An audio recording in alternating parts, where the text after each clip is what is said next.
everyone, and welcome to this YouTube Live presentation with Dive into Inquiry, written by the great Trevor Mackenzie, who we have here with us now. Trevor, if you don't mind saying hello.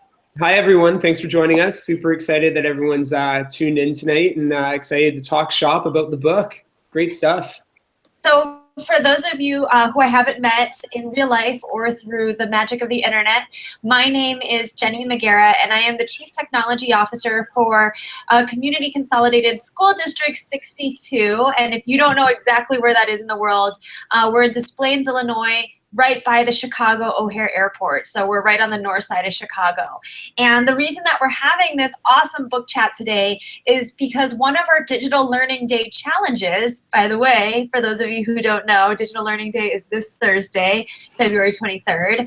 One of our Digital Learning Day challenges were for our coworkers, our staff here, to read this book, to dive into inquiry with Trevor and be part of this virtual book club. And this is kind of a culminating event for us. So I'm going to go ahead and turn it over to our other esteemed educators from District 62 who have joined us for today's virtual book talk. And we can start with A for Amanda. Hi, I'm Amanda. I'm an innovation advocate in Des Plaines with these guys, and I'm super excited about talking with Trevor about his book. So. And we'll go down the line in alpha order. So Andrea. Hi, I'm Andrea Clifton. I teach 5th grade at North Elementary in District 62. So my name is Ben Kovacs. I am also an innovation advocate here in our district, and I love this book. It is quite marked up. I love it. It's really good. Caitlin just joined us. I'm not sure if she's able to talk. Oh, there she is. Hi, Caitlin. We're just going around and doing introductions. Hi, I can't stay connected very long, but I'm Caitlin Hatta. I teach 7th and 8th grade science currently. And we met at the EdTech Google Summit, actually. Absolutely. At the Presenter Social, we sat next to each other for a bit. That's right. Now it's all coming back to me. And Sarah. I'm a 6th and 7th grade teacher, science teacher, if you couldn't tell behind me. And I absolutely love the book so far, almost done with it, and I can't wait to talk about it. All right, rad. So we're gonna go ahead and dive in, if you will. I wanted to start off, so I had the great pleasure of meeting and chatting with Trevor at the Illinois Summit that we hosted here in the district a few weeks ago. And one of my favorite things about hearing about Trevor's book was the process that he used to write it. And, you know, as teachers who are exploring inquiry, a lot of the work that we're going to be doing for our kids is going to seem challenging and daunting, tackling big projects that push them to create and use their critical thinking skills. And I could see, you know, writing a book could be considered in some ways an inquiry project, trying to dive into a topic and investigate, learn more about it, and create something. So Trevor, when you set out to write this book, I know that you weren't like, I'm going to be an author. I do know that you were approached to write it because this was your passion, but you had a really unique way of tackling this mountain. Can you share how you did this? Yeah, Jenny. Yeah, great segue. It was a challenge, you know, as we all wear many hats as educators, some of us parents, obviously all of us teachers, and then many other interests and passions that are outside the classroom. I found it really challenging to not just carve out the time to write, but to get in the focused writing space that I think the book and the scope of the project demanded. And my wife, you know, the book is dedicated to my children and my lovely wife. If it weren't for the support that she provided, you know, it never would have come to fruition and come to where it is today. So super proud of the book, but also the support she's given. And, you know, what started out as a glorified storyboard of 30,000 words and kind of carving out what I wanted to get done in each chapter turned into this really messy, taking it step by step, day by day, trying to hash it all out in kind of 2-hour chunks. 2 hours is kind of, you know, my saturation point with regards to focus and getting quality done. And, you know, there were certain days where I would just go right into a Google Doc and use the read and write extension and go speech to text. And I just walk through my house talking to my computer and trying to get my thoughts down and then go back and revise and edit from there. You know, I'm also doing my graduate studies right now, and I found it really difficult to go from the voice of being a graduate student and that research focus and that academic voice to the engaging voice that I think the book proposes. And so one piece that I adopted for this process that was a game changer was just an exit ticket and an entry ticket. So every writing session I would do, I would always leave by writing myself a paragraph of what I accomplished that day and what I would like to begin with the next day. And so the next time I sat down to write, I didn't have to recover or reread thousands upon thousands of words. I would just begin with that exit slip that I had finished the previous writing session. And I found that that grounded me in the scope of the project, but also with regards to really simple focused steps. I was able to get really good work done. I found the whole process to be, yeah, you know, creatively messy is a really nice way of putting it. And I'm just so pleased with how it's, you know, come to what it is now, a polished, applicable, meaningful read. So that's kind of been the whole gamut of the writing process, Jenny. Awesome. Thank you for sharing that. I mean, I was saying to you before we went live, like, I wish I had thought of that or talked to you before I wrote my book, because it makes so much sense, and it really makes tackling a really big creative project so much more approachable. And I was really thinking as you told me that, like, gosh, that seems like a really great way to help kids. Like, if they're like, I can't do this entire project, it seems so daunting, to like break it up into manageable pieces and then kind of create that exit ticket for yourself of like, where am I leaving off? How do I pick up, and creating that narrative or that continuum? Yeah, exactly. And it was so funny. There was a light bulb moment there for sure, where I actually asked a student in class, a group of students, to do an exit ticket for a big project we were working on. And then the very next time I sat down to do some writing, I thought, well, you know, no brainer. Why aren't I doing the same thing? And so much of what we demand of our students and what we ask to for them to do to help them be successful, we kind of don't hold ourselves to that same esteem or that same challenge and expectation. So as soon as I started to weave in what inquiry looked like in my classroom for the process of writing the book, I really started to make some traction. Love it. So, you know, you have obviously, like, some of these things are second nature to you. So much is inspired by your own classroom. And I love that, you know, you are an educator in a school who's sharing this. You know, the way that your book is really broken up helps educators scaffold into it. Can you tell us a little bit about, you were talking about storyboarding. Can you tell us about, for those who are watching who haven't finished reading the book, and for those of us who are in the Hangout who have read your book, what made you decide what you were going to include in the book and what not to? Because inquiry is such a giant topic. Yeah. And second part of the question, like, how to organize it to make it accessible to all readers. Yeah, I think often, or all too often, when I visit schools and when I speak to teachers who have you know, adopted inquiry as their own, I think that we go to free inquiry too fast and too soon for our learners. And free inquiry is the most free type of inquiry, where students are designing their own questions and essentially their own inquiry unit. And I think, although that's probably the most inspiring type of inquiry and the most powerful, I think that if we don't properly prepare our students for that type of inquiry, I think, you know, many things can happen, you know, feelings of anxiety, feelings of uncertainty.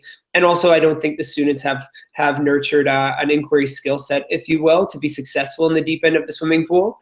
So I really wanted to not just honor free inquiry and the support and structure I think that type of inquiry demands of us as educators, but I wanted to show the scaffolding on specifically how I begin my course at the first day of school, all the way through to, you know, finally that free inquiry unit towards the end of the year.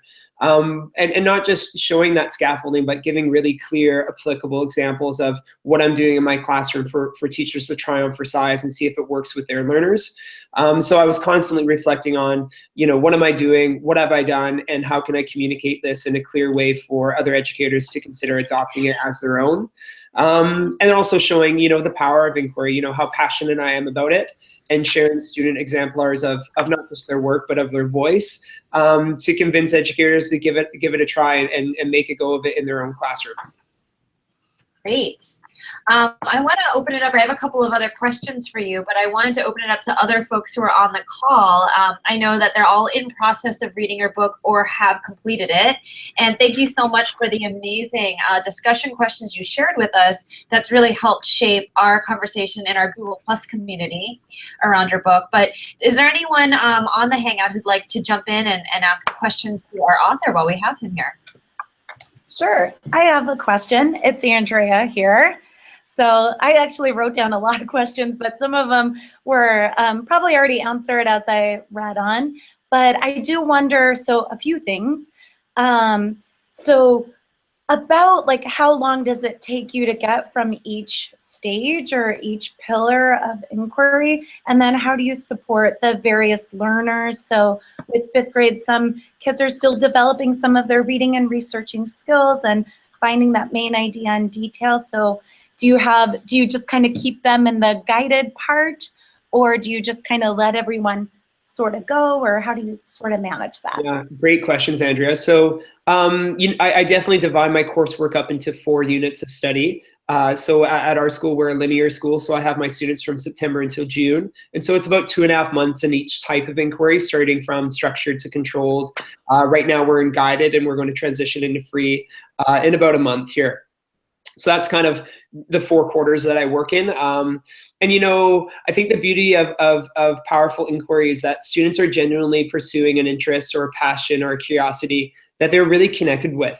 And what I mean by that is, you know, it allows me to reshape how I spend time in the classroom. It allows me to slow things down dramatically so I can sit next to students to truly differentiate for them and with them. And so what I think holds teachers back from adopting inquiry is, you know, how do you control 30 different questions and 30 different projects happening at one time? It's amazing the level of engagement we'll witness when students are truly following something that they're engaged with learning on. And so that differentiation and that one-on-one time, you know, that can't be duplicated or mirrored. That's truly meeting the needs of each individual learner in the room. And whether or not I need to slow things down for them and keep them in guided for a little extra time, or really narrow down on a few specific skills that they need to hone to be able to move on, it looks like something different for every single student. And I think that's really a powerful piece of inquiry, is that differentiation. It's no longer teaching 30 students. It's really getting down next to each one, elbow to elbow, and meeting their needs on a one-on-one basis. Awesome. Sorry, I have a follow-up question there. Yeah. So, now I forgot about it, but well, somebody else can go and I'll think about it. Sorry about that. That's okay. I'd be happy to actually ask a follow-up connected to that. So, Trevor, I heard you talk a lot about sitting down shoulder to shoulder with kids, and on page 99 in chapter 10, you talk a little bit about the inquiry journal, the explore and research phase, where students are doing research and you have a lot of conferences with kids, and you actually explicitly state that you're looking at their thoughts and their research to provide sort of some formative feedback for them. But you explicitly talk about how you don't use it as an evaluation piece. Is that right? Yeah, you know, it's not a piece that I take in for marks per se. It's something that I attach a percentage point to. Definitely it's a piece that allows me to guide and differentiate and help students move on from there. Okay. So, and just because you also talked about how, like, one of the most important roles of a teacher is providing, like, the clarity of structure and how they can be successful, right? So is the way that you would advise doing that built just on the product? Is there anything about the process that you do map out with kids how that will be evaluated, or is it just in the public phase of step 7? Yeah, no, definitely. We do talk a lot about the process, and I coined that learning evidence. And what I encourage students to do is to adopt learning evidence methods and techniques that support their performance task. So if a student is obviously, maybe the performance task is a piece of writing, I want to see learning evidence that supports that piece of writing being a successful product. If the performance task is photography, I want to see learning evidence that's guiding them towards a successful, photographic performance task. And so we do, I do give a percentage for that learning evidence, but it's more as a collection of learning evidence. It's not specifically tied to the quality or the number of or the clarity of. It's more that you've been documenting evidence of learning throughout the process. And then of course, with all inquiry projects, I ask my students to complete a personal narrative essay where they're reflecting on the process. And so I get a really clear indication at the very end how they feel the process went. And again, that puts the emphasis a little bit less on the product and more towards the process, which I think, again, that's a powerful shift that inquiry provides. What happens when a kid doesn't do well? Is it part of that process that kind of went down, or does everybody succeed and meet the expectations? Or what are some of the mistakes that you have seen or experienced or kids have that you can share with us as we approach this topic? Thanks, Andrea. I think that my first question would be, you know, why was it not completed, or why were we not successful? And I find that conversation is much more meaningful in the inquiry classroom than in the traditional classroom, because students are so genuinely connected to their topics of study that the reasons behind why they didn't get something as completed or as polished as they wanted to are really quite meaningful and powerful. Those are great reflections. So yeah, I have students, you know, come up with grand plans, and part of my support is to help them stay grounded and help their plans be you know, achievable. But inevitably they dream big, and they will not you know, land on the moon if they're aiming for the stars even. And so my job again is to help them reflect on what it is that they accomplished, what they could have done differently, and how they could learn from the process, and then, you know, what would they do differently next time. And you know, every time we have a free inquiry unit, there are a few students who don't you know, nail it or produce a product that they're, you know, quote unquote proud of. But I'm so proud of the work that my students do. I'm so proud of the processes that we follow. And inevitably, like I said, I think the feedback and the reflection piece is much more meaningful in the inquiry classroom than in the traditional. I have a question. Oh. Yep, go for it. Okay. So first off, I just want to preface my question by saying that chapter 5 totally opened my eyes talking about the different types of inquiry, because I'll be honest, I thought there was just free inquiry, and I was like, how does that work? How do people have time for this? Like, I have all these science standards I have to cover, and what? Like, I just didn't understand. And then I read that, and I felt like one of my students, you know, when you see that light bulb go off, because I'm like, oh my God, that makes total sense. You should model, just like any good teacher would, how to do this stuff. And so right now I'm actually doing something that's more guided inquiry. It's something that, it's a lesson that Ben has been helping me with for our maker plan, for our dream lab here. And even going through with it with my students, they're having so much trouble researching and coming up with questions because we haven't done that structured and controlled inquiry. So my question is, now thinking about, hey, I can do this, how would that work? Because we're redesigning our middle school. I know you said you do this by quarters. So you have the 4 quarters, you have the 4 different types of inquiry. If me teaching science was only, let's say, a semester, or if I'm teaching science quarterly, how do you see, or have you seen inquiry taught successfully, inquiry type teaching taught successfully with a shorter time span? Yeah, absolutely. You know, the whole book was kind of born out of a semester school system. So at my previous position, I had students for half the amount of months, but for double the amount per week. And so I'd have them for 5 months and what was it, an hour and 30 minutes per day. And I'd see them every day of the week. And in my mind, I'm a much bigger fan of the semester model than the linear model. I think if I can see them more frequently, we can go a little bit more deeply into the inquiry and the learning that occurs. And you know, seeing them daily, I'm able to kind of ride the roller coaster of life with them with regards to all the many responsibilities that our students have on their shoulders. So whether it's practices or rehearsals or jobs or family crises, I have a much better finger on the pulse than I do in the linear model. So I think definitely, you know, I think there's some strengths there, Sarah, and I'd love to hear your feedback after a good go of it next semester and how you've adopted it, because the last 7 years, that's the kind of framework I've been operating under, that timeline. Awesome. That's good to know.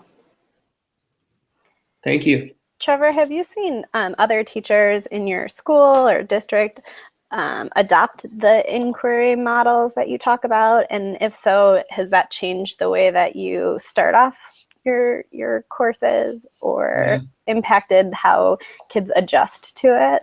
Yeah, no, not yet. I hope that will be the day, in a few years, where students have experienced inquiry before with another teacher, whether it's in elementary school or middle school, so that when they enter my classroom, they have a pretty good understanding of how we'll operate. And that will kind of shift the transition time that I spend with my kids, helping them transition into the inquiry classroom a bit. And also just, they'll understand the jargon, they'll understand the tools that we use and the scaffolding I propose. And I think they'll just be little inquiry kind of Jedis, right? And I hope that in a couple of years, I can reflect on the book and think, wow, I'm so proud of how it's made an impact on our district. And let's move on. What's next? How can we kind of maximize this potential? Yeah. So we're trying to build more confidence and adoption of inquiry mindsets throughout our district.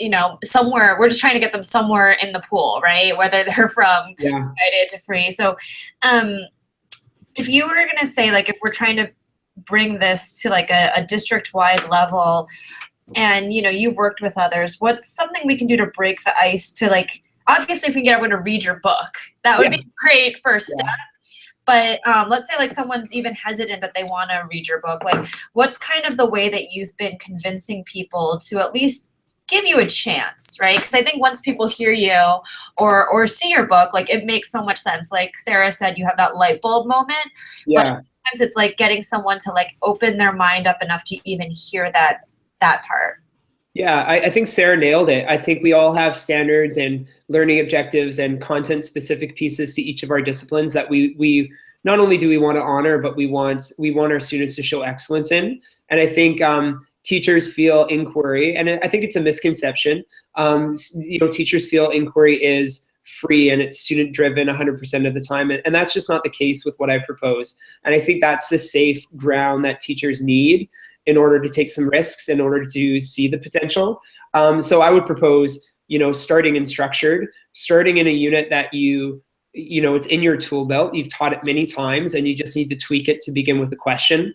And I think that's another big piece of the puzzle is inquiry is when learning begins with a question. And whether it's the teacher's question or the student's question, the question is what drives learning, not the resource. And then the resource comes secondary, and the performance task comes after that.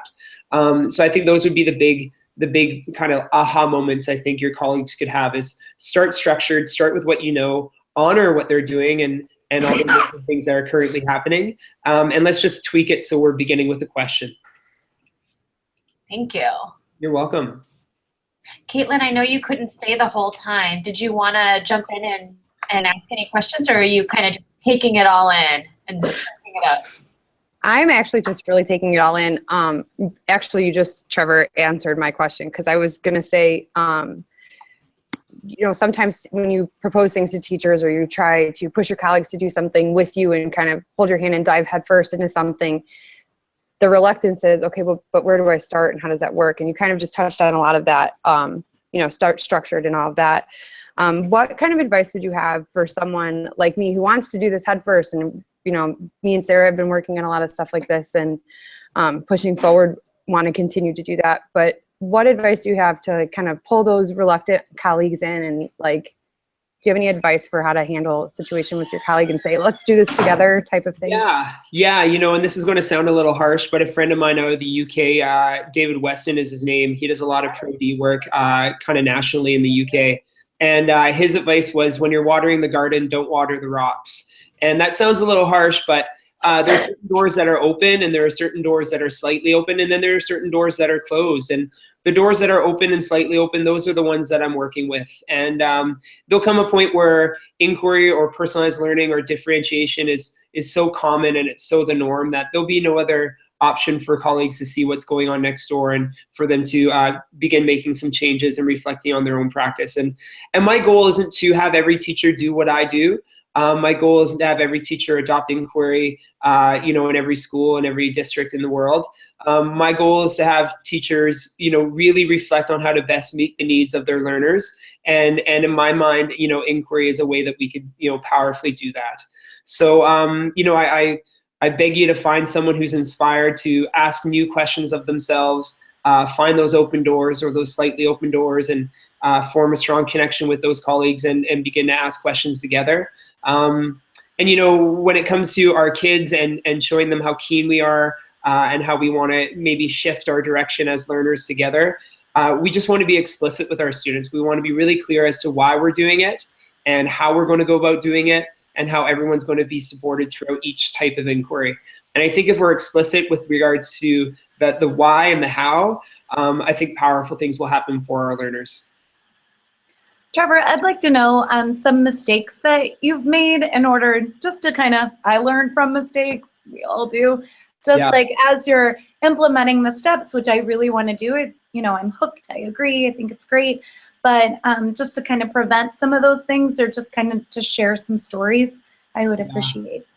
Yeah, I think that the simplest things that could be overlooked are the ones that are the most valuable. And so when it comes to free inquiry, I tell you the reflection tools that I ask teachers to adopt, if I'm not utilizing those on a regular basis, if a student misses a day of school or if we have a Pro D day and it impacts our time together, those are missed opportunities to have not just my eyes on what it is that they're accomplishing and getting done, but to have students reflect on their work. And my job really is to help them continue to reflect and revise while feeling supported throughout. And definitely that's a mistake I've made in the past is, me perhaps feeling overly confident in their reflections. And the reality is they need more support. And I'm just not asking them to reflect as often as I need to get a clear lens as to how they're feeling. So I would suggest when it comes to free, reflecting on a weekly basis and taking in those reflections in whatever format you are, and really clearly having a look at them and then providing meaningful feedback, as Ben had noted earlier.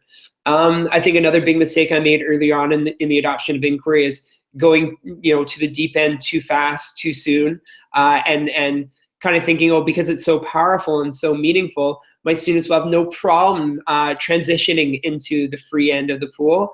And when I initially adopted inquiry, it was traditional classroom for, kind of 4/5 of the year, and then the free inquiry for the final fifth. And that was too abrupt of a transition for my students. And so I learned that I really need to be clear with them and explicit and make more of a powerful shift in how I do things that was 100% of the time rather than a single drop in the bucket unit.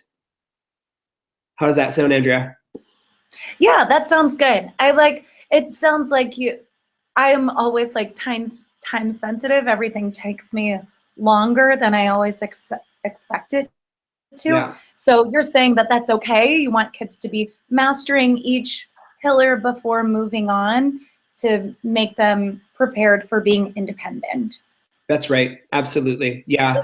Our principal at the end of staff meetings, he just retired, but at the end of staff meetings, one of his token phrases was for us to teach hard, go out there and teach hard. And as much as I love the man, I couldn't disagree more. It's not a matter of teaching harder. It's a matter of kind of teaching slower, taking our time to provide not the breadth, but the depth that our students need. And when we slow things down and we get out from behind the desk and we sit next to students, I think really powerful things happen. So slowing down and meeting with students individually. Is there a pillar that you find that, or a part of the inquiry process that kids really struggle with, that you found ways to kind of support them in that area from those mistakes? The types of student inquiry, definitely the guided is the biggest shift, I think, for students. To go from controlled to guided is a big shift in understanding. And so really being explicit with regard to the topic I've chosen, and then helping students drafting essential questions there that are going to guide their learning in that unit. I really love the right question technique. by Dan Rothstein. It's in a book called Make Just One Change. I reference it in my book. It's a great technique for students drafting essential questions. And I really find that I have to be slow and explicit throughout that process so that they grasp what strong question writing looks like. So that would be, I would think, the biggest jump for students to make is in guided, from controlled to guided. Okay, yeah, I was just meeting with Ben earlier, so he was talking about good questions and, you know, quick finds and that kind of thing. So it would be encouraged to have an essential question, and then as kids begin to discover and learn, then they revise that question or maybe change it entirely. Yeah, the question formulation technique starts with a topic. Students choose a topic, or the teacher chooses a topic, and then it walks you through a process to not just ask questions, but ask any questions. Spill questions onto your paper. Get as many questions about that topic down as we possibly can in 5 minutes. And then from there, we work with those questions. We categorize them as either closed or open. We even flip those questions. So if there's a closed question, we try to rework it into an open question and vice versa. And then we prioritize those questions in terms of what's going to lead us to a deep inquiry. And so I'm happy to share that slide deck with you all. If Jenny would like to send me an email and I'll share that slide deck with you. That's an activity I do as a workshop, but that's also an activity I do with colleagues and with students so they can understand how to draft powerful questions. Thank you. You're welcome. I'm sending you that email right now. Please share that slide deck. Send. Yeah, you bet. We'll post that in the community, everybody, so that you can have access to that.